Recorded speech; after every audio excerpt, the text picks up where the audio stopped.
Faslun hadza faslun. Wa salatul jamaati, adapun salat jamaah itu sunnatun muakkadatun, sunnah yang dikukuhkan, sunnah yang hampir wajib. Makanya sebagian ulama berpendapat jamaah itu termasuk syaratnya sholat. Ya, kalau dalam mazhab Ahmad, mazhab Hambali, orang harus sholat harus jamaah. Kalau tidak jamaah berarti sholatnya tidak sah. Nah, kalau kita diwajibkan kayak begitu kira-kira ya banyak yang tidak sah sholatnya. Jadi sunnah muakkadah. Beda kualitasnya antara laki-laki sama perempuan. Sama-sama sunnahnya. Tapi kalau laki-laki sunnah muakkadah, kalau perempuan sunnah biasa. Jadi beda. Contohnya gini. Kayak orang sholat sunnah qobliyah zuhur. Itu kan 4 rakaat. Ba'diyah zuhur 4 rakaat. Yang 2 rakaat itu sunnah muakkadah, yang 2 rakaat sunnah biasa. Setelah zuhur 2 rakaat sunnah muakkadah, yang 2 rakaat sunnah biasa. Nah gitu. Jadi makanya banyak orang kemudian hanya sholat kadang-kadang hanya 2 rakaat itu karena sunnah muakkadahnya lagi. Nah jadi ini sama, jamaah itu kalau bagi laki-laki sunnah muakkadah, tapi bagi ibu-ibu sunnah biasa. Nah, sunnah biasa. Tapi sama pahalanya, sama-sama melebih dari 27 derajat. Kemudian wa'alal makmumi, dan itu wajib atas makmum, ayyan wiya, sekiranya niat siapa makmum al-i'timama, pada menjadi makmum, dunal imami, bukan imam. Artinya makmum itu wajib niat jadi makmum.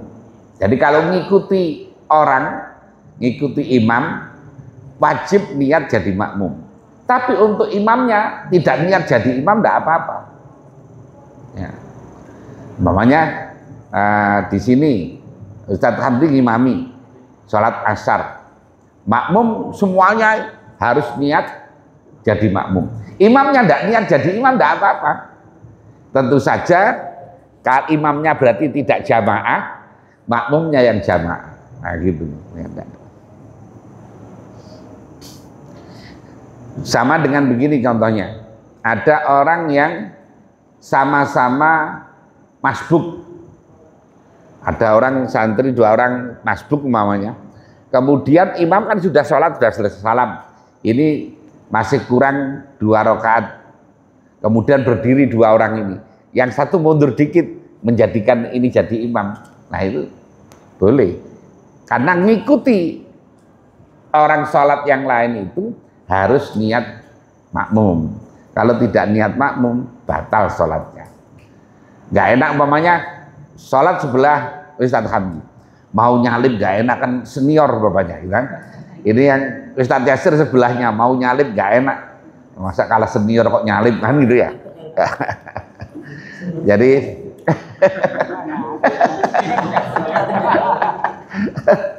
kan biasanya ada santri sebelahnya sholat sama kiai, ada kiai yang sholat jadi makmum, santri sholat sebelahnya, mau nyalip santri kan nggak berani, mau nyalip kiai tadi sholatnya ruku, akhirnya kiainya ruku ikut ruku, padahal nggak jamaah, nggak boleh, ya. Kecuali kalau pas memang bareng bacaannya nggak apa-apa. Tapi kalau ngikuti maka batal sholatnya. Ya. Makanya wajib niat menjadi makmum. Wa yajuzu, dan boleh apa yaktama, sekiranya menjadi imam siapa al-khurru, orang merdeka, bil abdi, ayat tama, sekiranya menjadi makmum, niat makmum siapa al-khurru, orang merdeka, bil abdi, dengan hamba. Boleh orang merdeka bermakmum kepada hamba, pada budak kalau dulu, sekarang tidak ada. Wal balighu, dan orang balik bermakmum bil murahiki, dengan murahik. Murahik itu anak yang hampir balik tapi belum, tapi anak ini sudah khitan, ya, sudah khitan, sudah ngerti tentang bacaan dan sebagainya, maka ngerti syarat wudhu dan sebagainya, boleh dia jadi imam. Walaupun makmumnya itu adalah orang-orang yang sudah balik semuanya, bahkan orang sepuh-sepuh boleh saja. Kadang-kadang di kampung itu begini, orang itu tidak boleh jadi imam kalau belum nikah. Nah, ada yang model gitu ya, jadi khotib tidak boleh kalau belum nikah. Tidak ada aturan sebetulnya itu, ya tidak ada aturan itu. Tidak ada syaratnya gitu.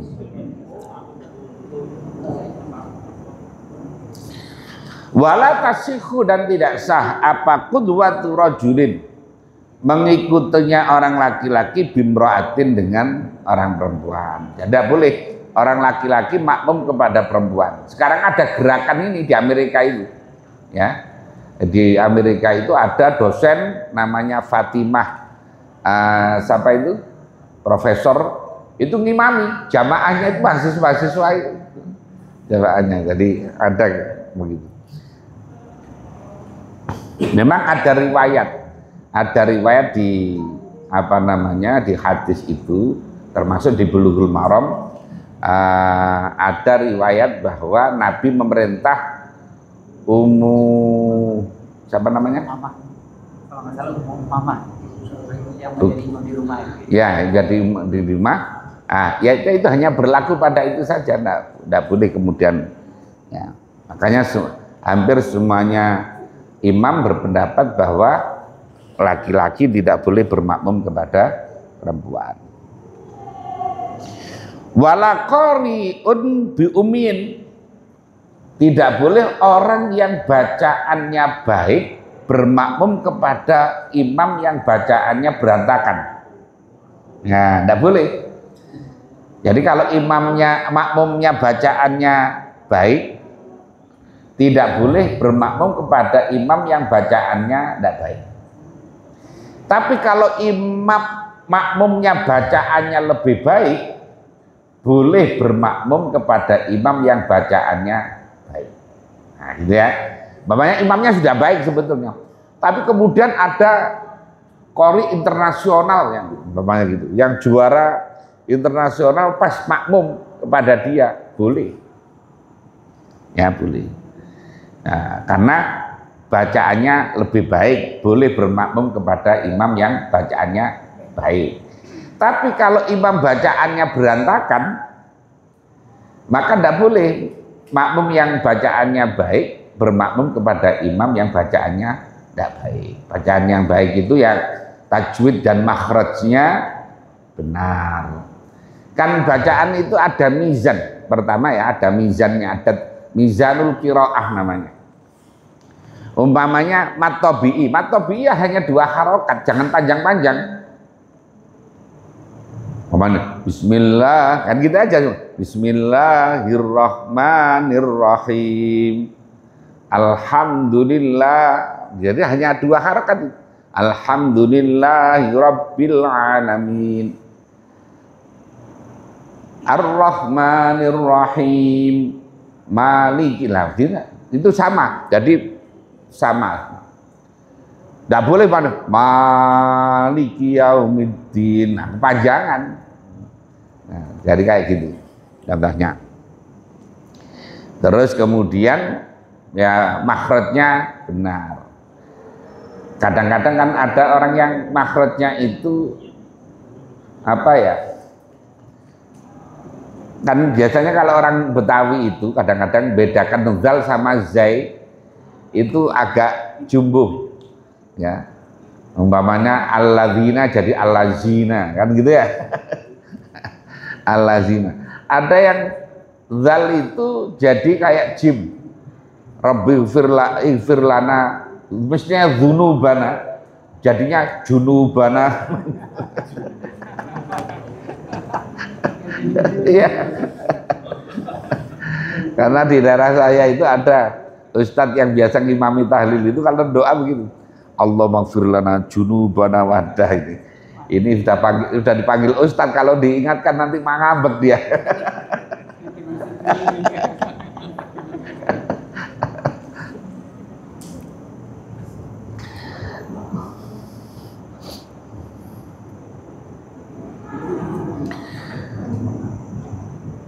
Wa ayyu maudhi'in, dan adapun mana-mana tempat sholat yang sholat siapa man fil masjid di masjid bisolatil imami dengan sholatnya imam fi di dalam masjid wa wakhala adapun man itu alimun mengetahui bisolatihi dengan sholatnya imam ajza'ahu maka mencukupi apa ayyum maudhi' tadi hu kepada man malam yataqaddam selama tidak lebih maju siapa man alaihi atas imam. Jadi boleh saja imam di sini, ini kalau masjid ya, imam di sini ada yang sholat di sana, ada yang sholat di sana, boleh saja. Hanya kurang tidak mendapatkan fadilahnya shaf. Ya, jadi kalau sahnya sah saja. Umpamanya ibu-ibu karena ada tempatnya tersendiri, di sini bapak-bapak, di sini hanya satu shaf sebetulnya, tapi ibu tetap di sana sholatnya, tidak maju begitu, boleh saja, tidak apa-apa.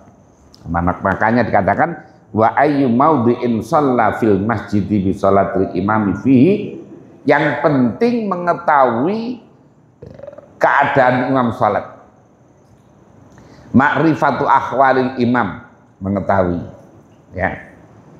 Tapi kalau umpamanya ini kira-kira ini masjid semua ya, kalau yang di luar itu masjid bukan itu yang artinya halaman tambahannya. Kalau itu ditutup ya, kalau itu ditutup tidak boleh berjamaah pintunya, jadi harus dibuka. Jadi kalau pintunya itu ditutup maka tidak boleh, harus pintunya terbuka karena tidak nufud, walaupun bisa melihat dengan kaca, walaupun mendengar dengan apa speaker itu yang ada, tapi karena tidak nufud, tidak tembus, tidak boleh. Nah, jadi harus tidak boleh ditutup itu, tidak boleh ditutup. Kalau ada jamaah harus dibuka, ya, harus dibuka. Lah, sini sama atas ini sama-sama masjid bukan atas bawah ini. Kalau sama-sama masjid boleh sebetulnya berjamaah itu. Yang penting mengetahui ma'rifatu ahwalil imam, mengetahui keadaan imam itu imma bisautin, imma biru'yatin, wa imma bisautin. Ada kalanya melihat dengan melihat atau dengan suara. Umpamanya dipasangi apa kayak monitor itu, nah monitor boleh kalau ini berjamaah. Yang penting jamaahnya tidak lebih depan daripada imamnya, karena sama-sama masjid. Tapi kalau umpamanya ini aula atau masjid yang atas aula, yang sini masjid, atau sebaliknya ini masjid ini atasnya aula, tidak boleh. Kayak dulu di Ar-Rahim ya, ini dulu imamnya Ar-Rahim, sekarang pindah di Nurul Huda. Jadi itu karena bawah itu apa namanya aula Ar-Rahim itu. Iya sekarang di sini. Dulu yang menyiapkan pengajian saya kalau di Ar-Rahim ini, Mas Zendar ini. Nah, apa namanya? Tidak boleh bawah itu bermakmum pada atas kecuali ada tangganya. Ada tangga dan harus tembus. Itu termasuk masjid Depak mana itu Citayam. Nah, yang model begitu sama dengan Ar-Rahim itu modelnya. Ya, karena tidak tembus maka tidak boleh. Ya, tidak boleh. Kecuali kalau bawah itu juga masjid. Kalau bawah itu masjid maka boleh. Tapi dengan tadi harus tahu ma'rifatu ahwalil imam. Nah, kayak ini masjid, kalau itu bawahnya masjid apa aula itu? Oh, ini tidak di Nurul Huda itu. Lah, kalau itu aula maka tidak boleh bermakmum kepada atas itu. Kalau Jumatan kira dipakai enggak itu? Nah, itu tidak boleh itu dipakai itu. Kalau kecuali kalau ada tangga di depan yang nyambung ke atas. Tidak boleh itu. Tidak boleh ya. Bisa tanya siapa saja tidak boleh. Kecuali ya yang sekedar pokoknya boleh pendapat sendiri lah.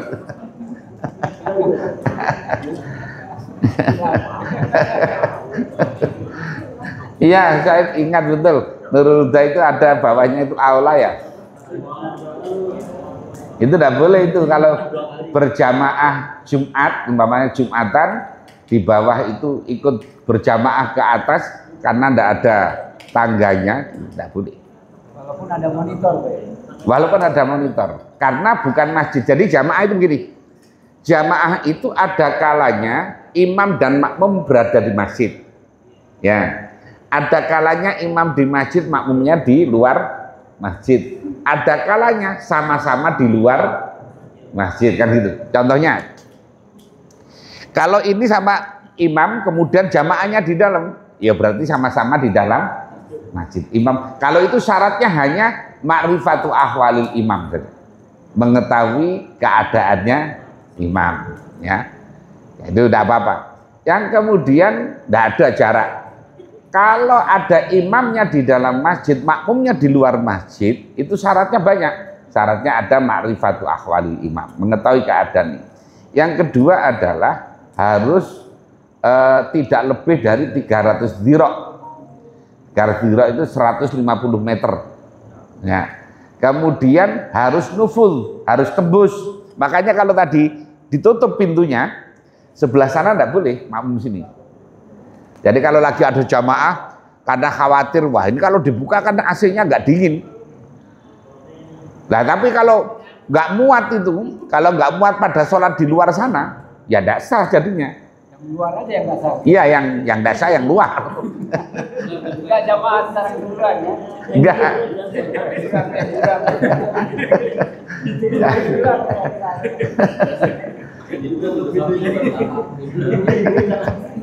Ya, jadi boleh dibuka itu samping ya, asal nyambung. Jadi ada jamaah sana yang nyambung dengan namanya robit. Kalau tidak nyambung tidak bisa. Nggak ada robitnya. Kecuali kalau tapi dulu kan ada jamaah di sini. Iya. Nah sekarang nggak ada, Pak. Lah berarti dibuka, harus dibuka itu. Kalau jamaah. Dulu ada di sini sebagai robit. Iya, namanya robit. Namanya penghubung, ya, namanya penghubung. Jadi kalau ada yang sholat jamaah di luar itu, berarti pintunya harus dibuka supaya bisa nuful, ya, tembus dengan imam. Ya ingat itu, ya betul, Nurul Huda yang bawah itu tidak boleh itu, ya, untuk Jumatan itu. Oh, dari disampaikan. Tapi tanggapannya? Oh ya udah, ikut pendapat lain saja.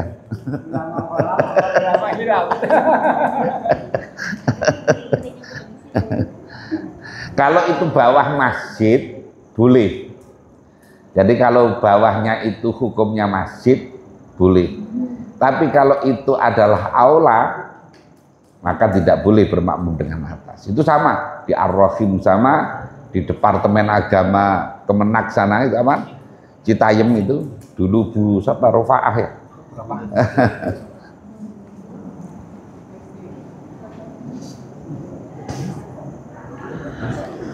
Wa in sholat, dan jika sholat siapa orang fil masjid di masjid,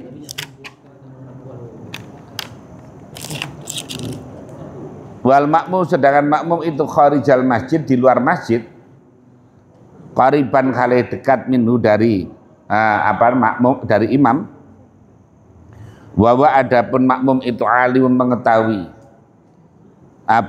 bisolatihi dengan sholatnya imam, wala khailah ini syaratnya harus tidak ada penghalang. Nah kalau ditutup berarti ada penghalang. Wala khailah, tidak ada penghalang masjid, gunakan di situ jaza maka boleh. Jadi kayak tadi kalau di bawah itu namanya bukan masjid, berarti ada khailnya, ya, ada khailnya, berarti tidak boleh, nah gitu. Kecuali kalau bikin pendapat sendiri, lah itu kalau bukan sendiri. Menurut pendapat saya, mana harus boleh. Kadang-kadang orang itu kan kalau nggak ngerti gini, orang ibadah saja kok dipersulit katanya gitu ya. Orang mau sholat kok dipersulit. Bukan dipersulit bahwa sholat itu ada aturannya, harus ada ibadah itu harus ada ilmunya, bukan kok sekedar. Jadi harus ada ilmu.